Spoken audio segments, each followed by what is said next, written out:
बोले सदुदेव भगवान की जय, भक्तवत्सल भगवान की जय, श्री स्कंद शिव महापुराण की जय, सत्य सनातन धर्म की जय।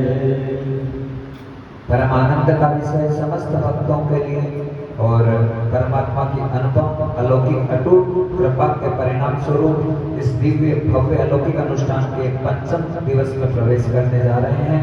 सर्वप्रथम भगवान की साक्षात वांगमय प्रतिमूर्ति स्कंद शिव महापुराण को दंडवत प्रणाम करते हुए सर्वांतर्यामी सर्वशक्तिमान सर्वव्यापक अनंत आनंद निर्गुण निराकार सर्व साकार परब्रह्म परमपिता परमेश्वर भगवान श्री जगदीश की सभी को प्रणाम। इस दिव्य अनुष्ठान के अधिष्ठान स्थापित समस्त मंडल देव समाज और मूल पाठ के लिए आगे विप्रजन समस्त भक्तगण मात्र शक्तियाँ सास पर बैठे भाई लोग और जहाँ तक आवाज आ रही है उनके हृदय पटल पर अवलंबित परमात्मा के अद्भुत छवि उनको वंदन और प्रणाम करते हुए समस्त भक्तों को प्रणाम करते हुए परम आनंद और सौभाग्य का विषय है कि गोविंद की कृपा से हरि की कृपा से ओम की कृपा से आज इस दिव्य अनुष्ठान के पंचम दिवस में प्रवेश करने जा रहे हैं। जय जय श्री राधे, जय जय श्री राधे, जय जय श्री राधे श्याम।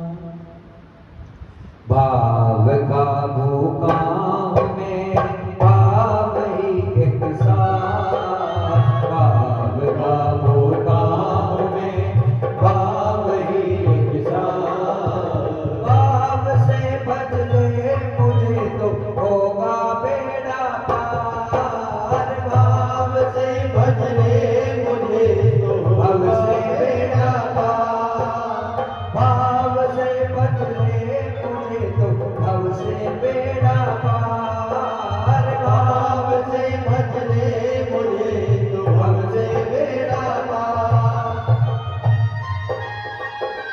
जय हो।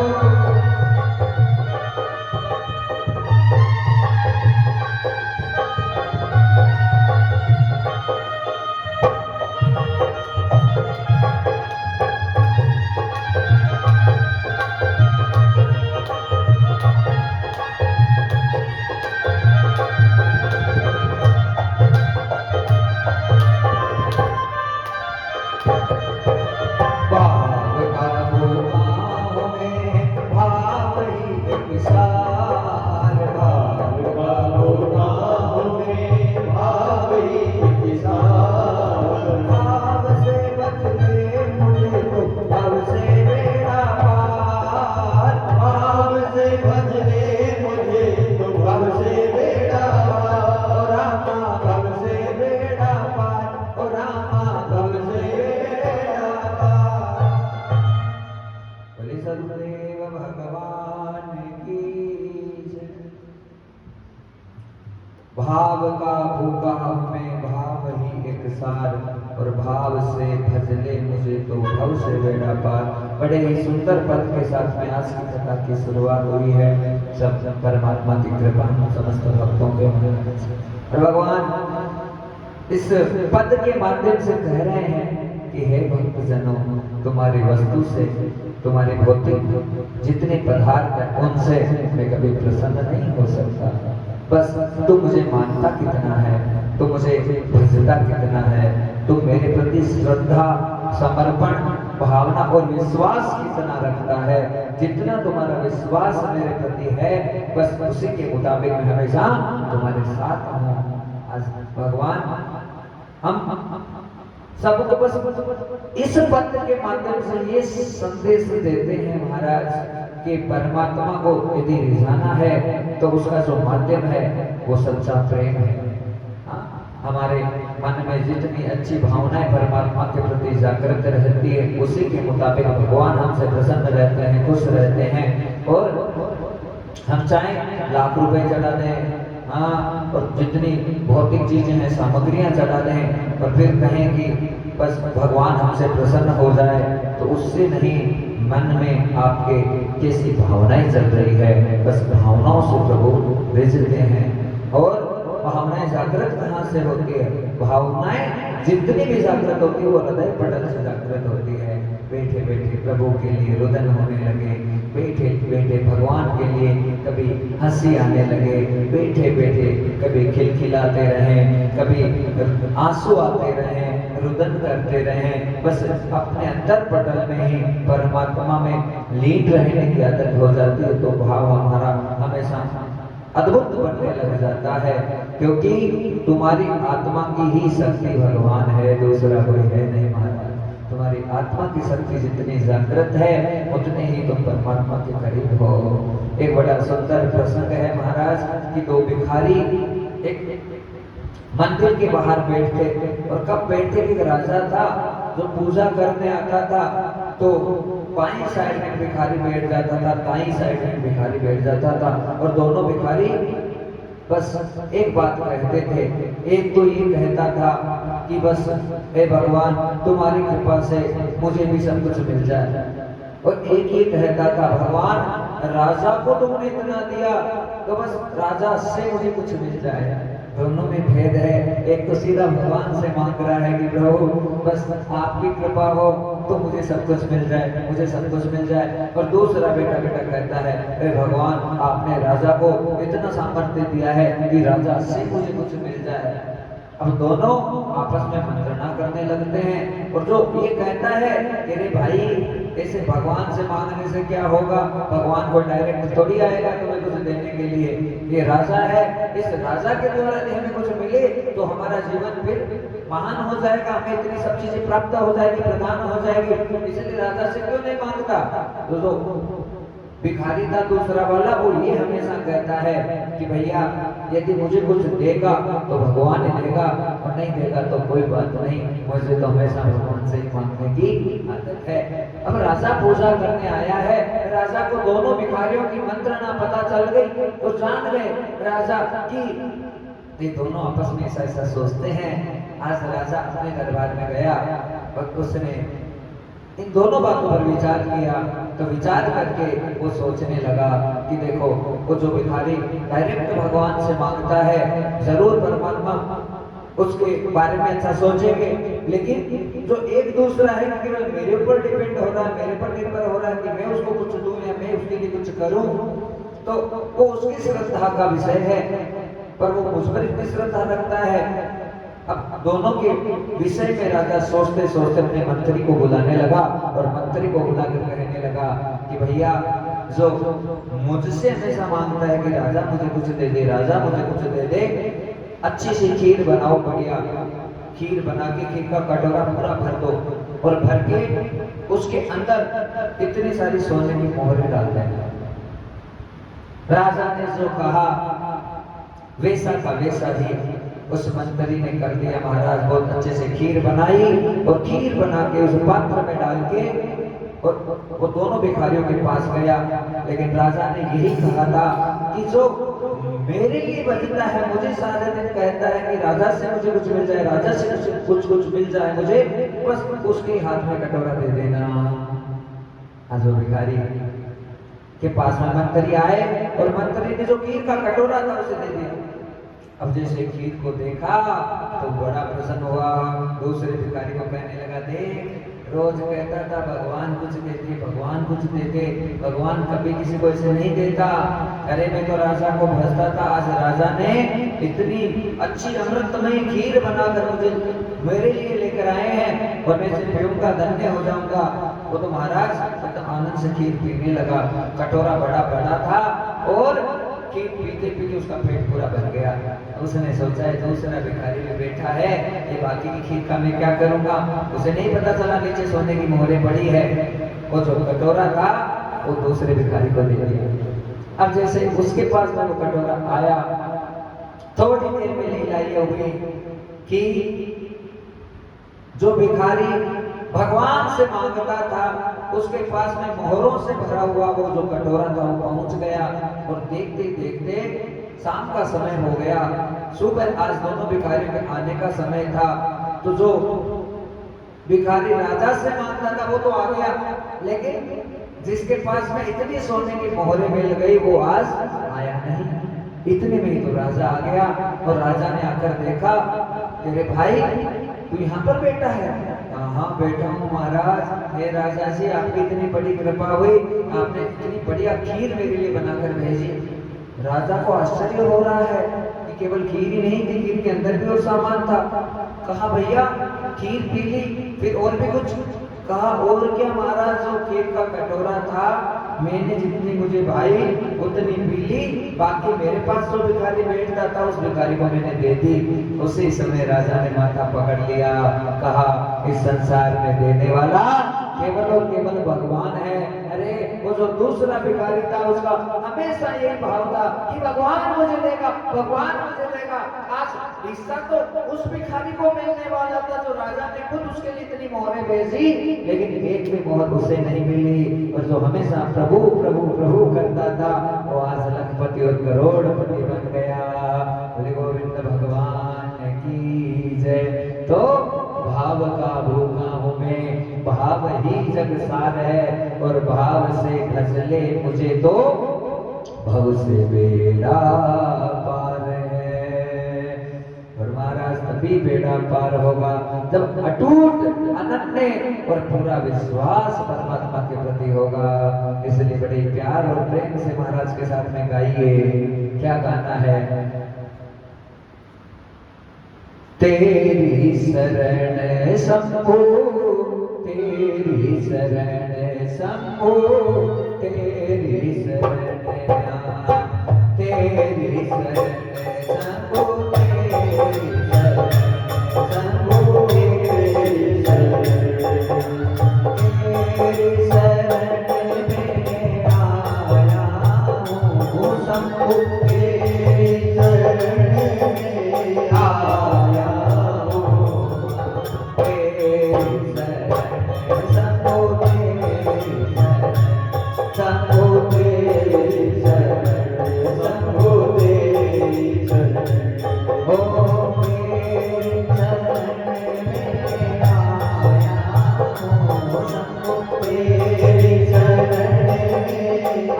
बोली सदगुरुदेव भगवान की जय।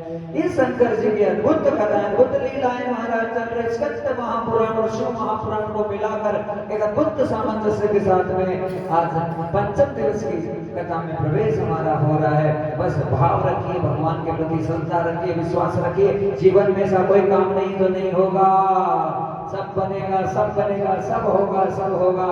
ये संसार परमात्मा ने हमें आनंद के लिए दिया है, जीने के लिए दिया है, मस्ती में रहने के लिए दिया है। इसलिए जितने खुश रह सकते हैं उतने खुश रहने की चेष्टा कीजिए। फालतू क्लेश, फालतू द्वंद्व, फालतू विकार उत्पन्न ही मत होने दो।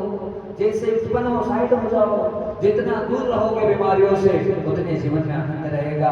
हाँ, क्योंकि मोटरसाइकिल लेकर निकलते हैं तो महाराज गाड़ियां तो रोड पर बहुत सारी आती है और बोर्ड भी बहुत सारे आते हैं, इसमें लिखा हुआ होता है सावधानी हटी और दुर्घटना घटी। बोलना सही बात है हमारा। इसलिए जीवन में भी जब भी हम घर में रहते हैं, परिवार वालों के बीच में रहते हैं, रिश्तेदारों के बीच में रहते हैं, नातेदारों के बीच में रहते हैं, हर समय सावधान रहना जरूरी है। जैसे ही लगे कि कोई परेशान कर रहा है साइड बन जाओ।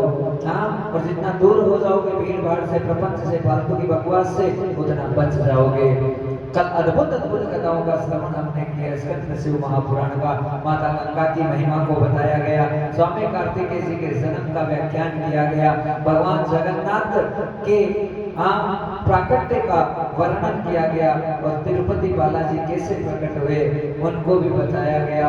और भी बहुत अद्भुत अद्भुत कथाएं हैं, उनका हमने श्रवण किया। राजा श्वेत की कथा का श्रवण किया और पशुपति व्रत का उपाख्यान बड़े विस्तार से जाना कि उस व्रत को करें तो उसका क्या नियम होता है। और ये सब चीजें हमने आनंद से जानी। हम कथा में आएंगे तो हमें मिलेगा, नहीं आएंगे तो कुछ मिलने वाला है नहीं। और घर में रह के तो महाराज कलेश ही होने वाला है। आधा घंटा शांति रह जाएगी, 1 घंटा रह जाएगी, 1.5 घंटा रह जाएगी, 2 घंटा रह जाएगी, फिर कुछ न कुछ ऐसा विकार, ऐसी परेशानी आएगी कि खोपड़ा खराब हो जाएगा। इससे अच्छा है 4 घंटे का मौका भगवान ने दिया है, चूकना नहीं है, बराबर आकर हाजिरी लगा दीजिए, जीवन महान हो जाएगा।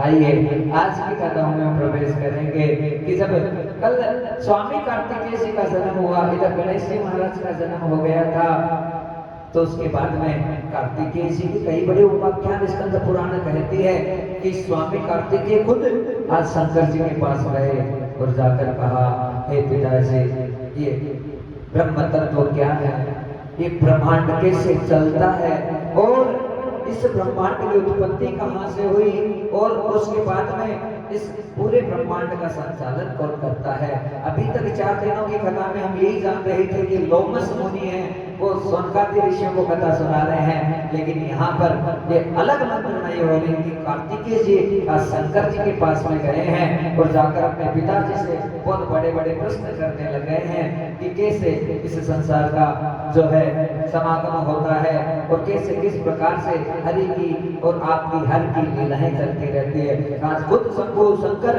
अपनी खुद की लीलाओं का बखान अपने मुख से करेंगे। भगवान हरि की लीलाओं का मुख जो व्याख्यान है अपने मुख से करेंगे और कार्तिकेय जी को जब सारी कथाएं खुद को प्राप्त हो जाएगी तो उसके बाद में कार्तिकेय जी जगह जगह जाकर भगवान के गुणगानों को सबको प्रसारित करेंगे। यही धर्म होता है। आप कथा सीखते हैं, आपके प्रसंग समझ में आता है तो सब प्रसंगों की चर्चा घर में जाकर अपने परिवार वालों से जरूर करनी चाहिए। हाँ, आज गुरु जी के पास गए, महाराज ने ये बात बताई, देखो देखो इस बात में कितना आनंद आया। हाँ, हर बात पे चर्चा और जितनी भगवत चर्चाएं घर में होती रहेगी उतनी बीमारियां दूर जाएगी और फालतू की बातें होती रहेगी तो उसमें हमेशा फंसे रहेंगे। इसलिए बस प्रभु का गुण सुनिए और प्रभु के गुण को गाने की आदत डाल दीजिए, जीवन की महानता सिद्ध हो जाती है। कीर्तन का बहुत बड़ा महत्व है और कीर्तन लगातार लगातार लगातार करने की जिसकी आदत हो जाती है, केवल कीर्तन मात्र से उसे सारा ऐश्वर्य प्राप्त हो जाता है। भगवान विष्णु नारद को कहते हैं कि नारद, मेरा जो कीर्तन है और भगवत नाम जिसके मुख से संचारित होता है, जो मृदंग ले लेता है, ढोलक ले लेता है और मजीरा ले लेता है और मेरे नाम को नित्य प्रवाह से गाता रहता है, वे नारद कलियुग की वो ही सबसे बड़ी बीमारी का उपाय है। और इस कलयुग में और ऐसा कोई उपाय नहीं है कि बस जिसके माध्यम से बच सकते हैं। हे नारद, ये दो चीजें इतनी महान है कि एक तो मेरी कथाओं का श्रवण करना और दूसरा लगातार मेरा कीर्तन करना। और जितना मेरा कीर्तन करते जाएंगे, कीर्तन करते जाएंगे, उतना जीवन आलोकित होता जाएगा। महाराज, हर चीजों को यदि प्रायोगिक रूप से अपने जीवन में निर्वहन करें तो तब मतलब समझ में आता है किसी चीज का। और आप इस चीज को पक्का मानकर चलिए कि जितने भी भक्त हुए हैं कीर्तन से महान हुए हैं। हाँ, भगवान के नाम का बस स्मरण और भगवान के नाम का कीर्तन करने की जितनी आदत हो जाती है, उतना जीवन में सुख, ऐश्वर्य, आनंद, धर्म, अर्थ, काम और मोक्ष सारी चीजें प्रकट होने लग जाती है। कितना ही चाहे कोपड़ा दुख रहा है, कितने शरीर में दर्द हो रहा है, परेशानी हो रही है, लेकिन आप इस बात को मानकर चल लो। ज्यादा तो मत करो, बस इतना कर लो, 24 घंटे के समय में 1 घंटा सुबह और 1 घंटा शाम को भगवान का नाम संकीर्तन करने की आदत डाल लीजिए। उससे बहुत बड़ा फर्क पड़ेगा आपके जीवन में। हाँ, और भगवान का नाम, आज भगवान विष्णु कह रहे हैं, ऐसे मन में जब मेरा नाम लिया जाता है तो हमेशा मैं उस जीवात्मा के आसपास ही रहता हूँ, लेकिन जोर जोर से जब पुकारते हैं, हाँ, श्रीमन नारायण, श्रीमन नारायण, श्रीमन नारायण, नारायण नारायण, जोर जोर से उच्चारण करके जब पुकारते हैं तो आप भी समझ जाइए, आपका बेटा घर के बाहर खड़ा होगा, जोर जोर से कहें, मम्मी, माँ, माँ, माँ, माँ, माँ। 2 मिनट नहीं सुनोगे, 4 मिनट नहीं सुनोगे, 5 मिनट नहीं सुनोगे, 10 मिनट नहीं सुनोगे, लेकिन एक बार तो सुनना ही पड़ेगा। पड़ेगा कि नहीं पड़ेगा, बोलो। हाँ, क्योंकि तुम्हारा नाम पुकारा जा रहा है, बार बार तुम्हें याद किया जा रहा है, तो इस स्थिति में तुमको तो आना ही पड़ेगा। इसलिए भगवान कहते हैं, कलयुग में बस केवल कलयुग केवल नाम अधारा, कलयुग केवल नाम अधारा, सो मेरा नर उतर ही पारा, सो मेरे नर उतर ही पारा, कलयुग केवल नाम अधारा, कलयुग केवल नाम अधारा। भगवान नारायण खुद नारद को कहते हैं, नारद, मेरा कीर्तन जितना करता जाए, बस उस जीवात्मा के मजे से करीब रहता हूँ। और एक कीर्तन भी यदि जीवन में सिद्ध हो जाए कि इतना नाम, एक ही कीर्तन ले लिया, तो केवल एक नाम से ही कल्याण हो जाता है। क्योंकि तुम खुद कहते हो, एक साधे सब सदे, सब साधे सब हो। हाँ, केवल एक को भी साध लेते हैं तो सारा काम बन जाता है। फिर बार बार सबको साधने की आवश्यकता नहीं पड़ती है। केवल एक ही नाम भगवान का मुख पर ऐसा आपका सिद्ध हो जाए कि जैसे ही आपके मुख से निकले गोविंद गोविंद गोविंद, तो गोविंद आपके आसपास ही आपको नजर आने लगे। श्रीमद् भागवत महापुराण का 18,000 श्लोक भी यही कहता है। क्या कहता है, क्या कहता है? नाम संकीर्तनस्य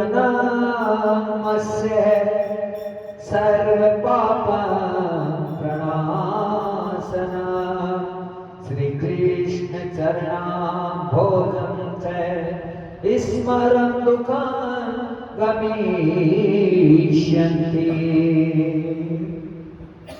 ये भागवत जी का अंतिम श्लोक ये कहता है कि नाम संकीर्तन की बहुत बड़ी महिमा है। भजते जाओ, भज गोविंदम, भज गोपालम। अगरबत्ती का महत्व नहीं चलेगा कलयुग में, ज्योत का महत्व नहीं चलेगा, भगवान की फोटो को पूजने का महत्व नहीं चलेगा, या ठाकुर जी के पास में बैठ के दुर्गा चालीसा, हनुमान चालीसा करने का महत्व नहीं चलेगा।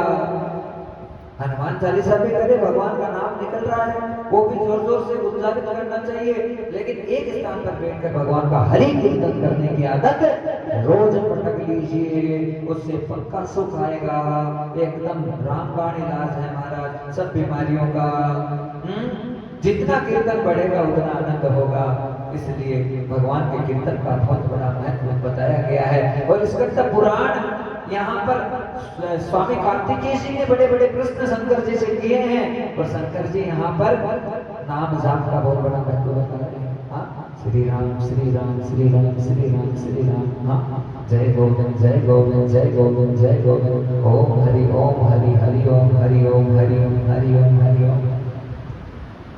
नाम जाप का बड़ा महत्व बताया है शंकर जी ने। और शंकर जी यहाँ पर ये कह रहे हैं स्कंद पुराण में कि ज्यादा नहीं तो 1 घड़ी मतलब 24 मिनट सुबह और 24 मिनट शाम को बैठकर भगवान का भजन जरूर करना चाहिए।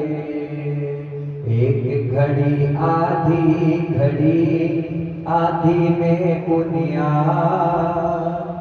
बलि है संगत साधु की हरे कोटि आपसे कुछ नहीं हो रहा है, केवल कथा में आकर गुरु जी की वाणी भी सुन लेते हैं तो सारे पाप खत्म हो जाते हैं उस दिन के। तो हाँ, और पिछले जो पाप पुंज हल्के हो जाते हैं। लगातार कथा में कथा के अलावा कुछ नजर नहीं आए तो फिर जीवन आनंदित हो जाता है। और कथा का मतलब ये नहीं है कि हमें कोई घर छुड़ा देगी। कथा घर नहीं छुड़ाती है। भगवान का कीर्तन संकीर्तन है वो केवल घर छुड़ाता नहीं है बल्कि हमारे घर को बना देता है।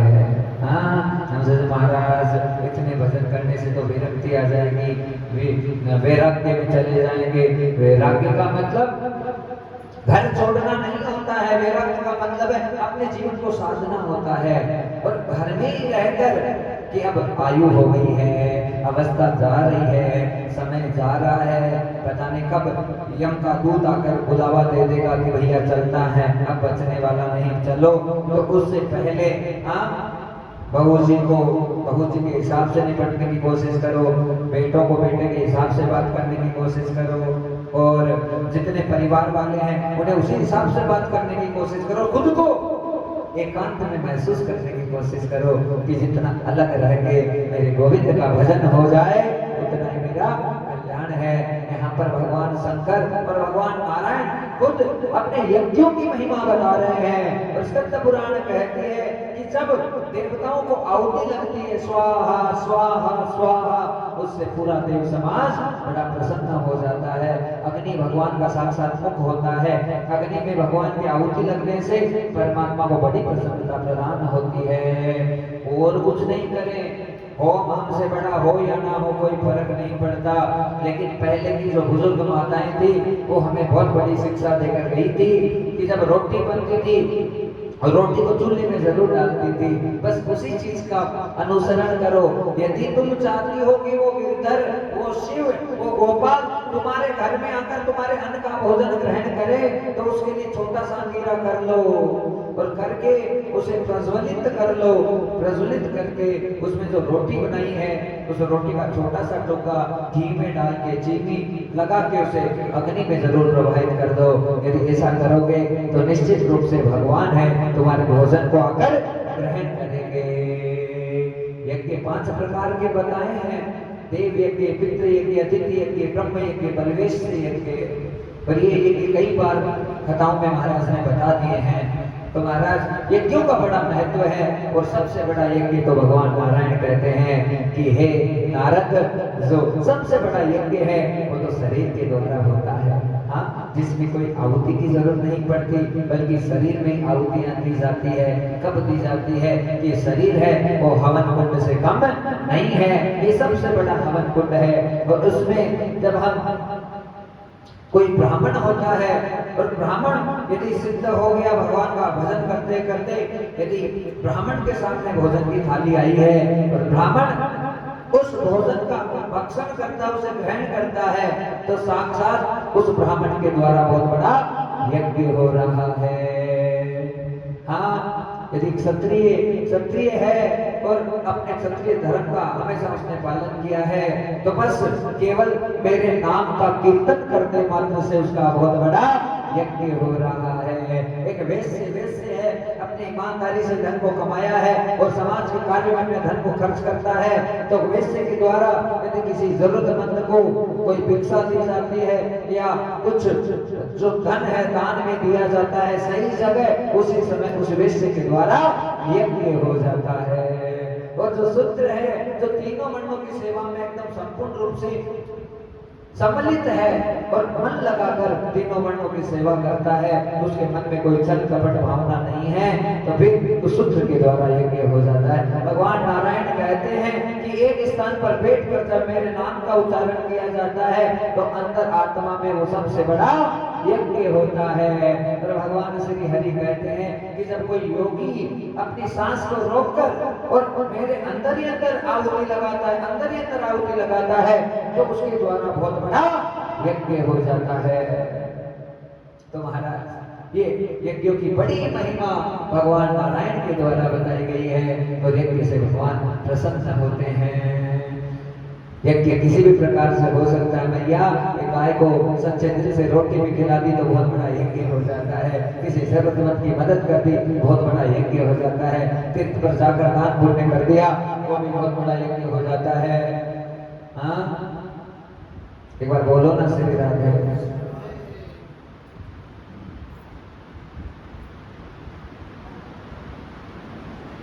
एक बार और बोलो श्री राधे। श्री राधे।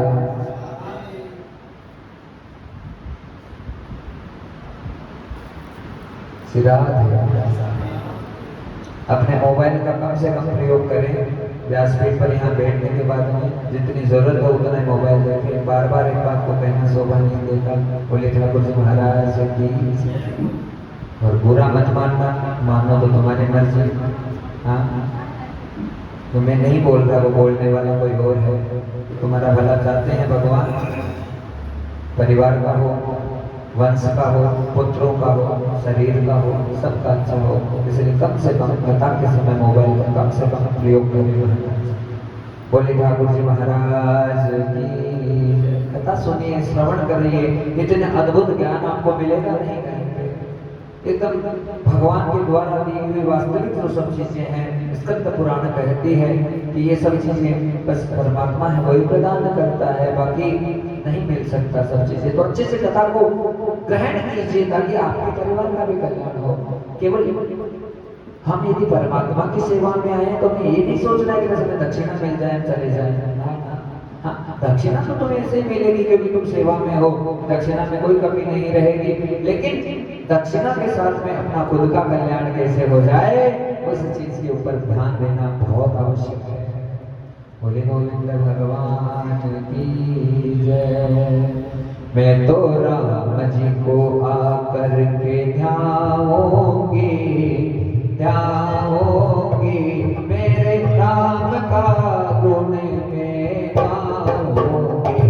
मैं तो राम जी को आकर के ध्याऊंगी, ध्याऊंगी, मेरे राम का भजन में गाऊंगी, मेरे राम का भजन में गाऊंगी, गाऊंगी, मैं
गुरुदेव भगवान की जय। यज्ञों की महिमा का अद्भुत बखान किया। भगवान नारायण ने नारद जी को कहा कि यज्ञों से मैं बड़ा प्रसन्न होता हूँ।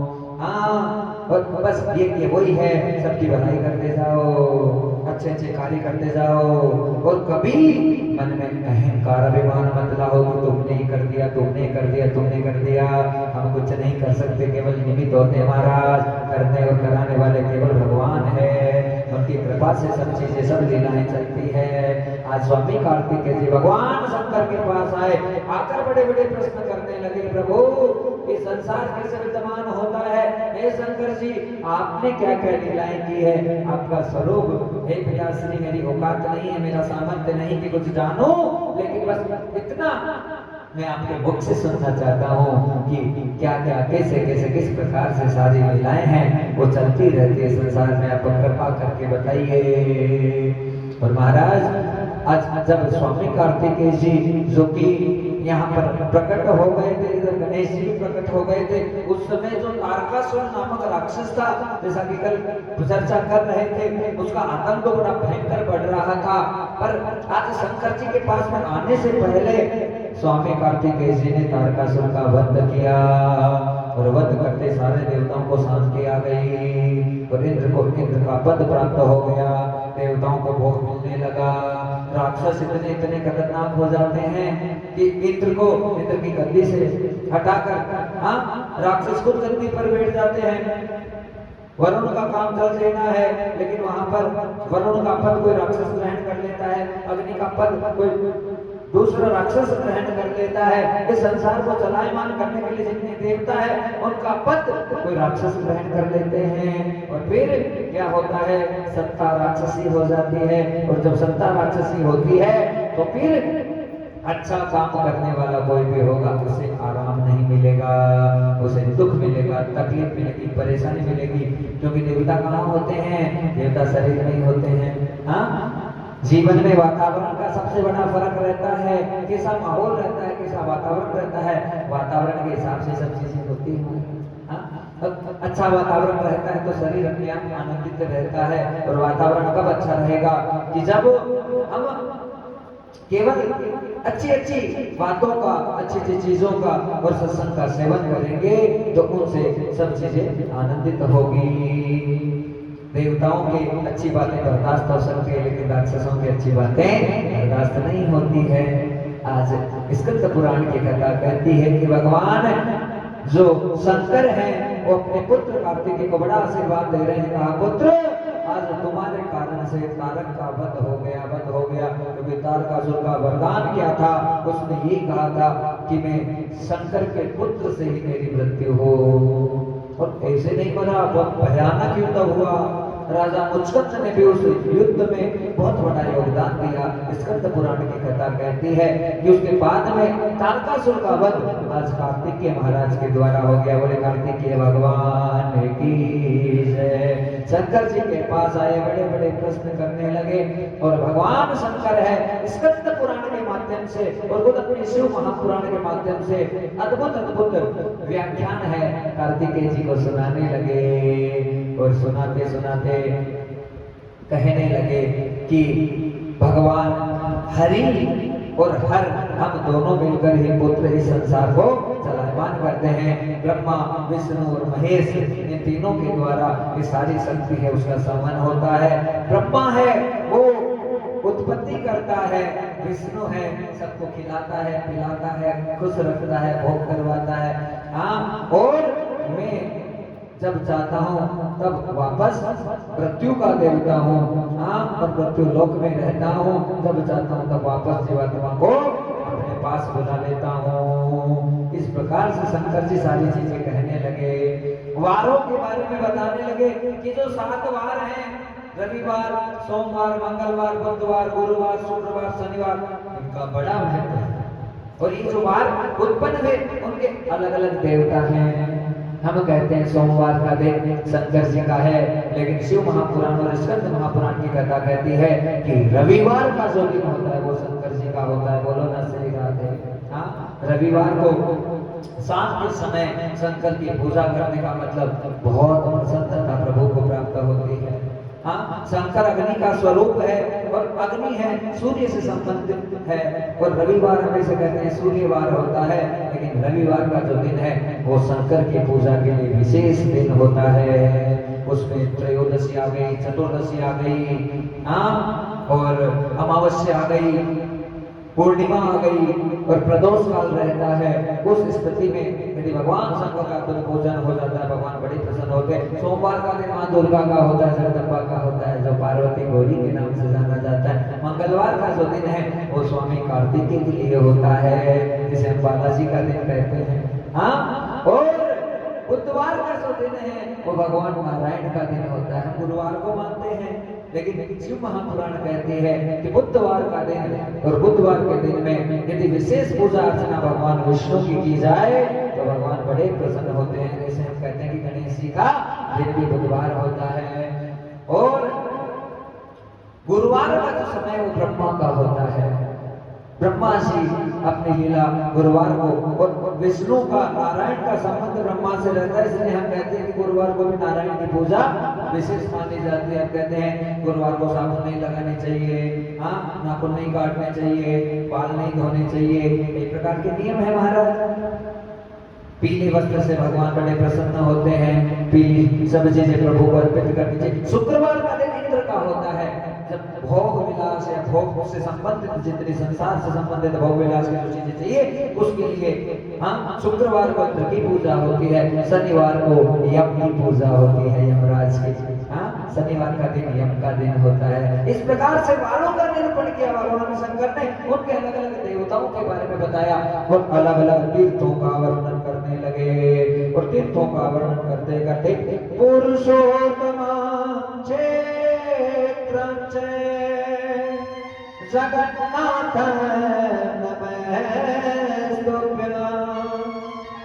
इस पूरे संसार में पुरुषोत्तम क्षेत्र बताया, और उस पुरुषोत्तम क्षेत्र का नाम है भगवान जगन्नाथ की पुरी। हाँ, उड़ीसा में जो पुरी क्षेत्र है वो पुरुषोत्तम क्षेत्र के नाम से जाना जाता है। आज भगवान शंकर कार्तिकेय जी को कह रहे हैं कि पुरुषोत्तम जो क्षेत्र है जिसे पुरी के नाम से जाना जाता है वो स्थान बहुत महत्वपूर्ण है। वहां पर भगवान नारायण एकदम गुप्त स्वरूप में रह के, साक्षात स्वरूप में रह के इस संसार की लीलाओं का संवहन करते हैं। हे बेटा कार्तिकेय, मेरा हेड ऑफिस काशी विश्वनाथ है, वहां पर बैठकर मैं सारी चीजों का क्रियान्वयन करता हूँ, लेकिन भगवान नारायण का जो क्षेत्र है वो पुरुषोत्तम क्षेत्र है। और आज भगवान शंकर बहुत बड़ा संदेश दे रहे हैं कार्तिकेय को, और धर्म के बारे में समझाते हुए ये कह रहे हैं कि पुत्र, यदि कोई पाप तीर्थ क्षेत्र में हो जाता है, पुरुषोत्तम क्षेत्र में हो जाता है, जहाँ भगवान की बहुत बड़ी पुण्यस्थली होती है, वहां पर इतना सा भी पाप होता है तो वो पाप 1000 गुना बनकर प्रकट होता है। बोलो ना श्री राधे। वृंदावन में चले गए, भोग विलास कर रहे हैं, होश नहीं है, आभास नहीं है, बस घूमने फिरने पिकनिक के हिसाब से आ गए, बहुत नुकसान करके आ जाते हैं। हाँ, कोई जगन्नाथपुरी चले गए, काशी चले गए, भगवान के बड़े स्थान पर चले गए, तीर्थ स्थली पे चले गए, गंगा जी हरिद्वार चले गए, वहां जाकर उल्टे सीधे काम हमारे द्वारा हो जाते हैं। तो आए तो पुण्य कमाने थे, लेकिन पाप की गठरिया लेकर आ जाते हैं। इसलिए जरूरी है, तीर्थ स्थानों की बहुत बड़ी मर्यादा है और उस मर्यादा का पालन लगातार नियमित रूप से होना जरूरी है।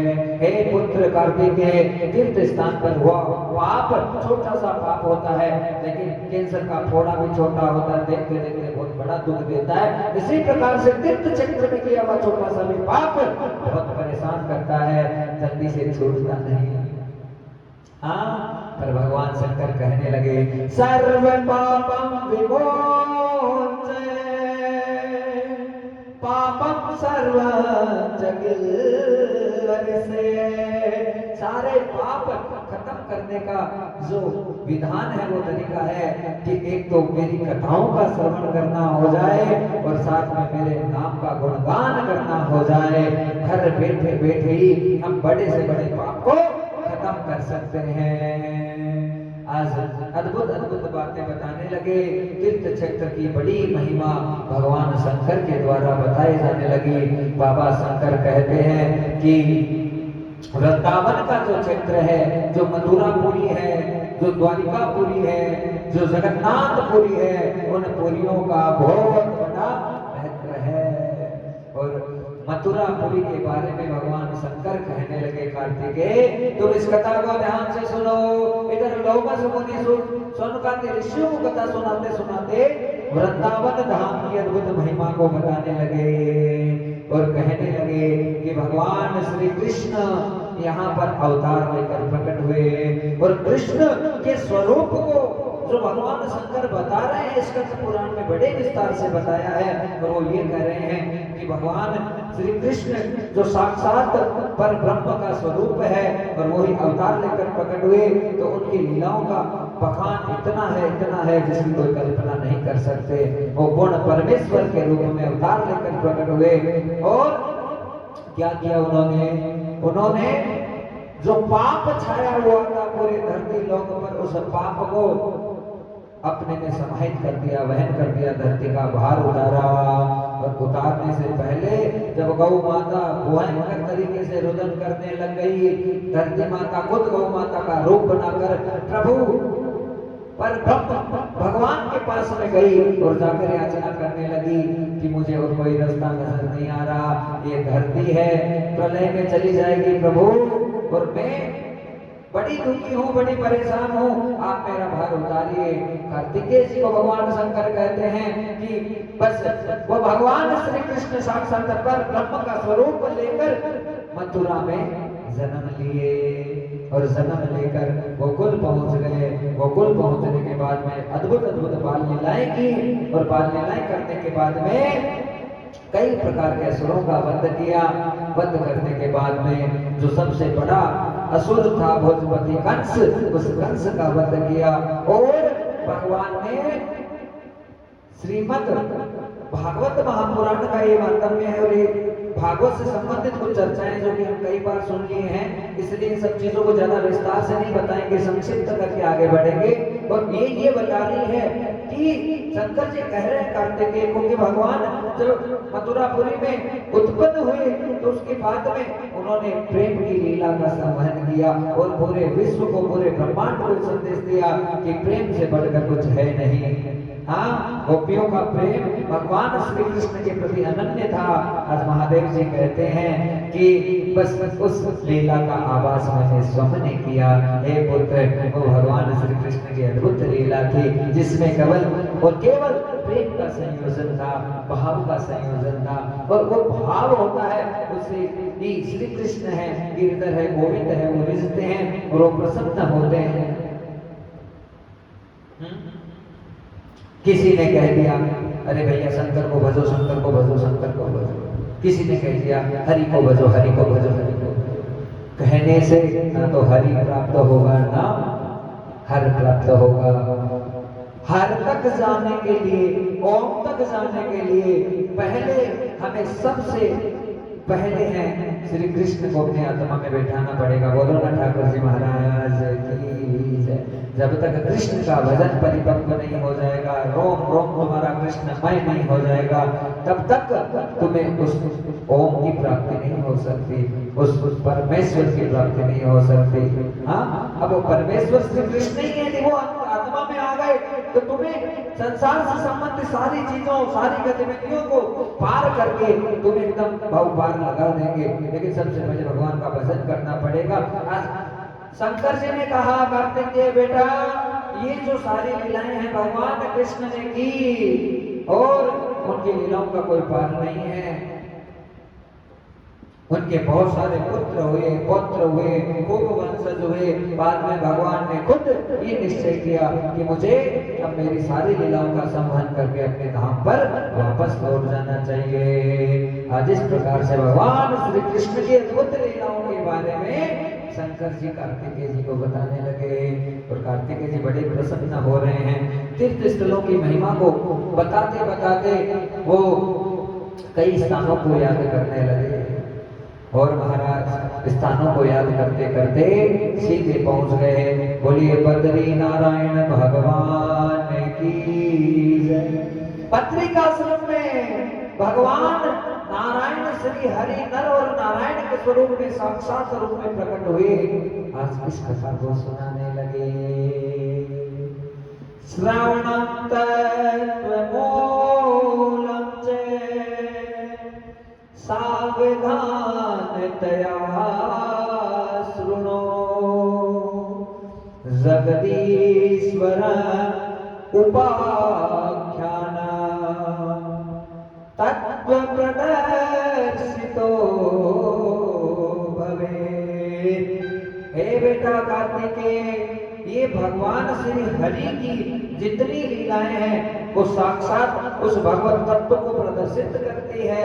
तुम ध्यान पूर्वक इन सारी कथाओं का श्रवण करो।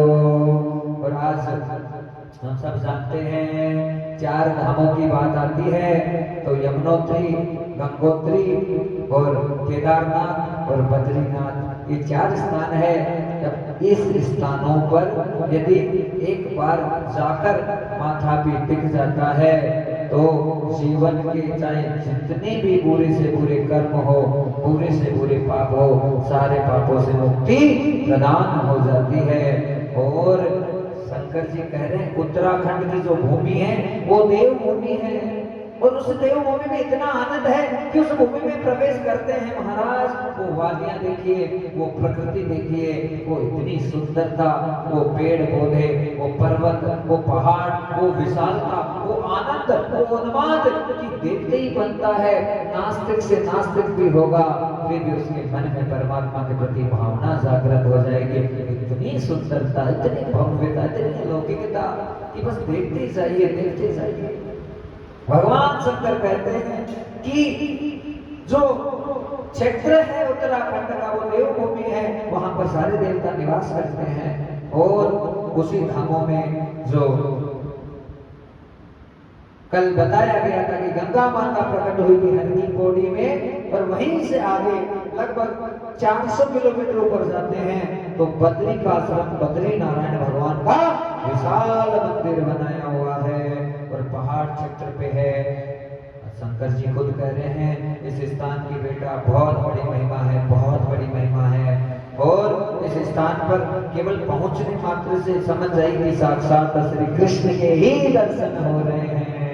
क्योंकि जब भगवान भागवत में लीला करके जाने लगे, आज प्रभु महादेव कह रहे हैं, शंकर जी साक्षात बता रहे हैं कि जब यदुवंश में लीला कर प्रभु वापस धाम की तरफ जाने लगे तो उद्धव जी दौड़ कर आए थे और भगवान ने यही कहा था, उद्धव आज के बाद में मैं साक्षात बद्रिकाश्रम में निवास करूंगा। दूसरा, आधा मेरा अंश भक्तों के हृदय में रहेगा और आधा मेरा अंश भागवत के अंदर रहेगा।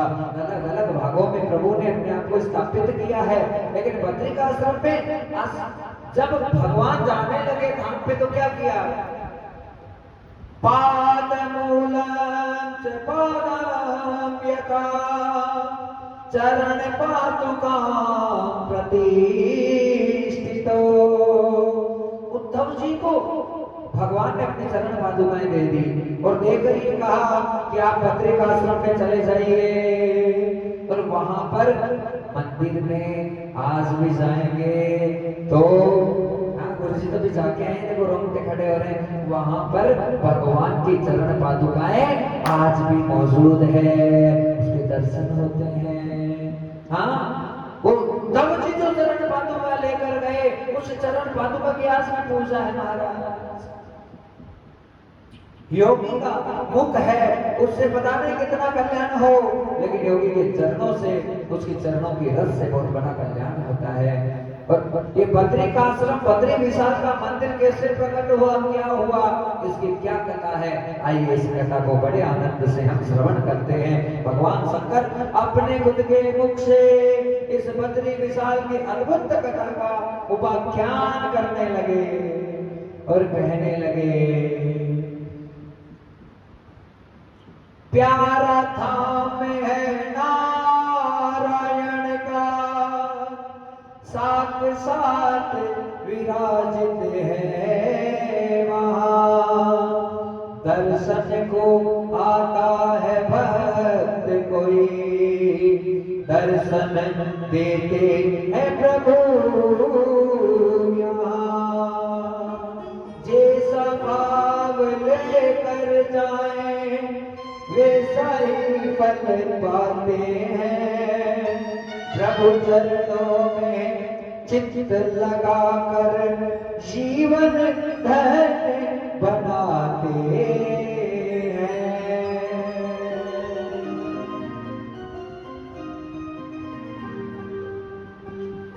हे बेटा कार्तिक के इस स्थान की बड़ी अद्भुत महिमा है। इस स्थान पर कोई भी प्राणी पहुंचे तो वहां पर 5 कुंड है, उन 5 कुंडों में स्नान होना जरूरी है। और जो सबसे महान कुंड है उसे तप्त कुंड कहा जाता है, और उस तप्त कुंड में हमेशा गर्म गर्म पानी आता है। लेकिन उसके पास में नारद कुंड है, उसमें एकदम ठंडा पानी आता है, इतना ठंडा कि एकदम बर्फ की तरह पानी निकलता है। और उसके पास में जो कुंड है उसमें एकदम गर्म गर्म पानी आता है। हाँ, इन कुंडों में स्नान करना जरूरी है। वहां पर 5 प्रकार की शिलाएं भी धारण है। इंदिरा शिला है, भृगु शिला है, कुर्म शिला है और स्कंद शिला है। इस प्रकार से 5 शिलाएं वहां पर मौजूद हैं। उन शिलाओं के दर्शन करना बड़े आनंद का विषय होता है। हे पुत्र, मेरा क्षेत्र है केदारनाथ, बोलो ना शंकर भगवान की जय। केदारनाथ में ऐसे नहीं पहुंचा, पहले मेरा स्थान जहां आज बद्रिकाश्रम का मंदिर है वहीं पर मैं क्या करता था, आहार विहार तदो गम्य जगदंबिका च भगवती सहभारिणो यथा विहारं तत्त्वा च तदो बोला। वहीं पे मेरा विहार माता पार्वती के साथ होता था और हम दोनों बड़ी प्रसन्नता से रहते थे। हाँ, जितना एकांत होता है उतना ही जीवन आनंदित होता है, और जितनी भीड़ भाड़ रहेगी, जितना ट्रैफिक रहेगा, उतनी परेशानी रहेगी। आदमी के साथ में कार में बैठकर आप चले गए चांदपुर और महाराज धक्का ट्रैफिक चल रहा, धीरे धीरे खट खट गाड़ी चली रुक गई, गाड़ी चली रुक गई, गाड़ी चली रुक गई, तो बड़ा गुस्सा आता है कि चली नहीं रही, चली नहीं रही, चली नहीं रही। और वही यदि मोटरसाइकिल पर बैठ के चले गए तो भाई मोटरसाइकिल तो इधर से भी निकल के आगे चली जाती है फटाफट। हाँ, तो मोटरसाइकिल में थोड़ा फास्ट जा सकते हैं, और ऐसे गाड़ी में जाते हैं तो धक्का ट्रैफिक हो जाता है। ज्यादा भीड़ भाड़ किसी को पसंद नहीं होती है, उसे जी उड़ने लग जाता है, अच्छी भावनाएं उत्पन्न नहीं होती। और एकांत जितना रहता है उतनी महानता होती है। भगवान शंकर एकदम एकांत में रह रहे हैं कैलाश पर्वत में, केवल माता पार्वती के साथ में, माफ करना वहां तो रहते हैं, लेकिन यहाँ जो बद्रिकाश्रम का मंदिर बना है हिमालय पर्वत में, हाँ, उन शिखाओं के बीच में जो देवथल नामक स्थान है, उसी स्थान के ऊपर बड़े आनंद से माता गौरी के साथ में रहते हैं। और जब रहते हैं तो शंकर जी कहने लगे कि वो मेरा स्थान था, लेकिन आज लक्ष्मी और नारायण उस स्थान पर भ्रमण करने के लिए आए, घूमने के लिए आए।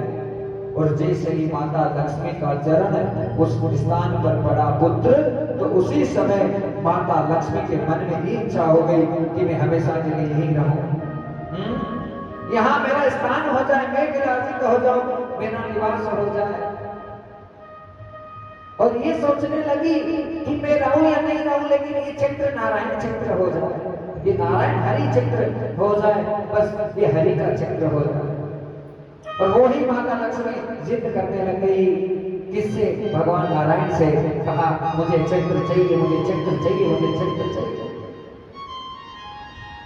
प्रभु मजबूर हो गए, हे पुत्र कार्तिकेय। उसी समय भगवान नारायण ने एक छोटे शिशु का रूप बना लिया और छोटा बालक बनकर भगवान वहीं उस बद्रिकाश्रम की पवित्र भूमि में प्रकट हो गए। इतने सुंदर स्वरूप में शिशु रूप भगवान ने बनाया। स्वरूपम साक्षातां भगवतां च शिशु स्वरूपेण धारयते। बालक का रूप बनाकर भगवान वहां पर विराजित हो गए और जोर जोर से रुदन करने लगे, रुदन करने लगे, रुदन करने लगे। उसी समय हे पुत्र, तुम्हारी मैया माता पार्वती की नजर पड़ गई और छोटे से बच्चे को रोता हुआ कैसे देखे माता पार्वती को बड़ी दया आने लग गई और मन में ये भावना हुई कि इतना सुंदर बालक कहां से उत्पन्न हुआ है इस कैलाश क्षेत्र में, माफ करना इस बद्रिकाश्रम क्षेत्र में कोई नहीं है, केवल हम और शंकर हैं। लेकिन ये बच्चा कहां से आ गया, ये बालक कहां से आ गया, सोचने लगी। हे बेटा कार्तिकेय, सुबह सुबह का समय था, हम उसी क्षेत्र में नदी पर स्नान करने के लिए जाने की तैयारी कर रहे थे और मैं दिव्य दृष्टि से देख रहा था कि सारा खेल नारायण कर रहा है और नारायण ये चाहता है कि ये क्षेत्र मुझे मिल जाए, मुझे मिल जाए, मुझे मिल जाए। आज वो बालक रोए जा रहा है, रोए जा रहा है, रोए जा रहा है। इधर क्या हुआ? ममतां जागृतं तदो भवे वात्सल्य करुणा यथा मूलम्। इतनी करुणा और वात्सल्य है, इसके जागृत हो गई, माता पार्वती के जागृत हो गई और उस बच्चे को लेने के लिए माता पार्वती दौड़ने लगी। शंकर जी मना कर रहे, देवी स्नान का समय, तू चल तू चल तू चल, लेकिन नहीं, माता पार्वती के मन में एक इच्छा है कि बालक मेरे गोदी में आ जाए, ये बच्चा मैं ले लूं, ये बच्चा मैं ले लूं। बस इसी भावना के साथ में माता पार्वती पुत्र उस बच्चे के सामने बढ़ने लगी। मैंने बहुत मना किया लेकिन वो मेरी बात नहीं समझ पाई और मुझे कहने लगे, उपदेश देने लगी, स्वामी आप इतने क्यों निष्ठुर हो रहे हो? एक छोटा सा बच्चा इतनी बुरी तरह से विलाप कर रहा है, संताप कर रहा है, रो रहा है, क्या आपको अच्छा लग रहा है? हाँ हे स्वामी, इस बालक को मैं रोते हुए नहीं देख सकती, आप ऐसी करुणा और कृपा करो कि बस मुझे आज्ञा कर दो कि बालक मेरी गोदी में आ जाए। आज वही लीला हुई महाराज कि आज माता पार्वती ने उस बच्चे को अपनी गोद में ले लिया। शंकर जी ने मना किया, नहीं मानी और कह दिया शंकर जी ने कि देवी तुम्हें इसका परिणाम भोगना पड़ेगा। आज माता पार्वती ने उस बच्चे को लेकर जो जहां पर स्थान था रहने का शंकर जी और पार्वती जी का, उस स्थान पर उस बच्चे को छोड़ दिया और बच्चा अकेला और खुद नहाने के लिए चले गए। स्नान करके जैसे ही वापस आए तो लीला ये हो गई कि जो महल का दरवाजा था वो बंद हो गया। हाँ, और खटखटा रहे, खोलो खोलो खोलो, लेकिन उस बच्चे ने, उस बालक ने अंदर से बंद कर लिया। उसी समय भगवान शंकर ने कह दिया,